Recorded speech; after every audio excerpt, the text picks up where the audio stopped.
አባላችን አኩርተከናል ትለያለህ የምትሉ ታዲያ ቪዲዮን እስከ መጨረሻ በማየት ሀሳብ አስተያየታችሁን ኮሜንት ሴክሽን ላይ ያስቀመጣችሁ ታዲያ የኮራንበትን አባላችንን የሆነውን ቪዲዮ አብረን በማየት አብራችሁ እናንተም ቆዩ። ወደ ቪዲዮ የዚህ ጂል ሰውዬ ጉዳይ እስቲ ዛሬ እንየው። ከጃኬቱን ጀምርና ጃኬቱን በተለያዩ ገበያዎች ላይ ተፈልገው ነበር። አማዞን ላይ፣ አሊባባ ላይ፣ ኢቤ ላይ የተለያዩ የህንድና የናይጄሪያ ገበያዎች ላይ ተፈልገው ነበር። ሁሉም ገበያዎች ላይ አለ። በተለይ የህንድና የናይጄሪያ ገበያዎች ላይ በብዛት ይገኛል። የሰርግ ጃኬት ነው።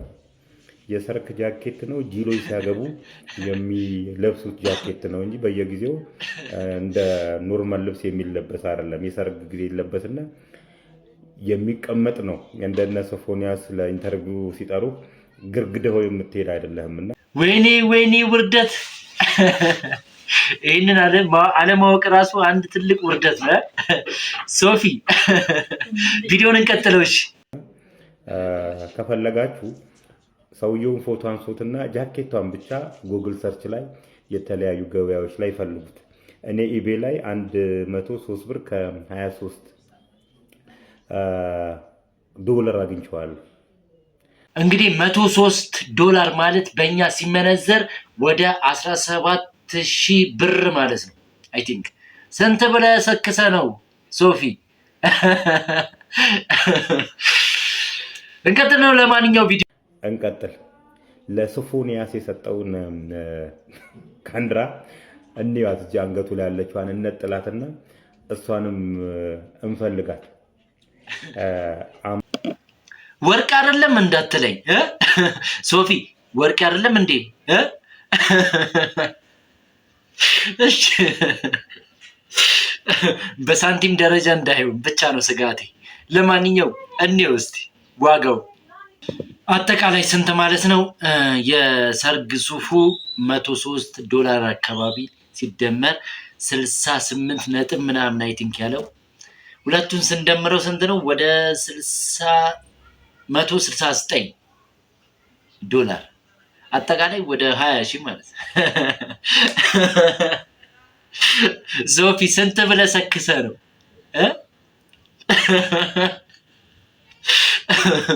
እስቲ መጨረሻውን እንግዲህ እንከታተል። አማዞን ላይ 68.99 ዶላር ተገኝታለች። እንግዲህ ይሄ የተሸለመች በቅሎ የሚመስል የተሸከመው ብረታ ብረት የተለያዩ ዋጋዎች ነው ያላቸው። እሱ እንደሚላቸው አይደሉም ዋጋቸው። ዋቴቨር ግን ይሄ ማጌጥ ማለት ምን ማለት ነው? ማጌጥና መሸከም፣ ወርቅን መሸከምና ማጌጥ ማለት ህግ አለው። ዝም ብለህ አግኝቻለሁ ብለህ እንደተሸለመች በቅሎ የተለያዩ ብረታ ብረቶችን ተሸክሞ መሄድ አይቻልም።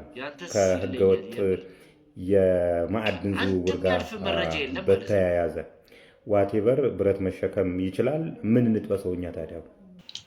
እንግዲህ የተለያዩ ብረታ ብረቶችን በአንገት ላይ መሸከም አሁን ከዚህ ወዲህ ቁራሌዎች መረጃ አላቸው። መንገድ ላይ ቢያገኙ ከነ አንገት ቆርጠው ነው የሚወስዱት። ምን በማግኔት ይዘው እየዞሩ ለምን ይለቃቅማሉ? ባይዘዌ ስራን እየናኩኝ አይደለም።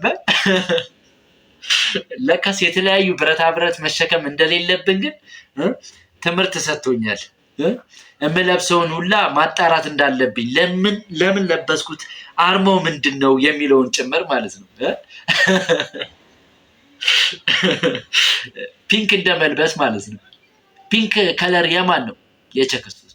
እኔ አሁን ፒንክ ለብሼ በወጣ አሰባችሁታል? ለምን ለኛ ማሳየት አስፈለገው? እንደዚህ አይነት ሚሊኒየር ቢሊኒየር ከሆነ እንደዚህ አይነት ሰዎች ሪል ሰዎች ጊዜ የሚላቸው እኮ ስለ እንደዚህ አይነት ነገር ለማውራትና ለምን ለኛ መንገር አስፈለገ? እንዲመብትረክ ለምን አስፈለገ? ስንቱ ሲበተረክ ግማሹ ሸሽቷል ከሀገር፣ ግማሹ ደግሞ እስር ቤት ነው ያሉት። ይህም ሰውዬ ነገር እየፈለገ ነው ያለው አንዳች ነገር። በጣም እንደዚህ አይነት ሰዎች ግማሹ ተሰዷል፣ ግማሹ ታስሯል። አንድ የረሳው ነገር አለ፣ ግማሾቹ ሞተዋል። ባለሀብቶች እውነት ለመናገር አሁን ጊዜ የላቸውም። የምር ባለሀብት የማይመስሉ ሰዎች አሉ። የሆነ በቃ ለማገምቱት አይነት ልብስ የሚዘንጠው ባይዘዌ የሌለው ነው። በዚህ ትስማማላችሁ አይደል? ለማንኛው ቪዲዮን እንቀጥለው።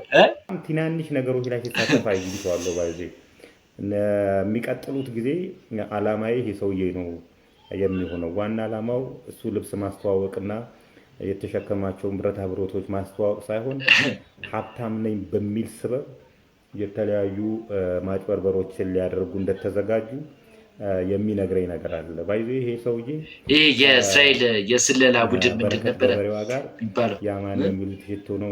ከሱ ጋር ስሙን ባጠራው ደስ ይለኛል። አፌ ውስጥ ነው ያለው፣ ግን እዚህ ማን ነው ሚኪ ማይክ ለማውጣት ትንሽ ከበደኝ። እና ሰዎች ጋር ራሱ ከሶፎንያስ ጋር ብራዘር ሪሌሽንሺፕ አላቸው። ቆይ የት እየተከታተላቸው? የምሬ ነው። እንደዚህ አይነት መረጃ የሚያቀብለኝ ማንም እኮ የለም። ይህን ሰው ልናበረታታው ነው የሚገባው። እንደዚህ አይነት መረጃ የሚያቀብለንም ማለት ነው ሼር ማድረግ ላይክ ምናምን። ስለዚህ ገቢዎች አሁን ስራ መስራት አለብን። ፈልፍሎ ነው የሚያወጣው። በቃ ስጦታዎች ለመረጃ ቅርብ እንድንሆን እያደረገ ያለ ግለሰብ ነው። እንግዲህ የተለያዩ እንትኖች ደሞዞች ግብር ይከፈላቸዋል። ዋቴቨር ስጦታዎች ግብር ይቀረጣሉ። ታክስ ናቸውና 27 ሚሊዮን ብር ሰጥቻለሁ ብሏልና በዚህ ቪዲዮ ላይ እኔ ማላውቀውን እንዳውቅ አድርጎኛል። ለምሳሌ በስጦታ ላይ ግብር እንዳለበት፣ ግብር እንደሚቀረጥበት አላውቅም ነበረ። እናንተም እንደተማራችሁበት ሙሉ እምነት አለኝ። ታዲያ እናንተ እንደተማራችሁበት ሌሎች እንዲማሩበት ካሰባችሁ ለጓደኛ እህት ዘመዶቻችሁ ሼር ማድረጋችሁን እንዳትረሱ። በቀጣይ በሌላ ርዕስ ተመልሼ እስክመጣ መልካም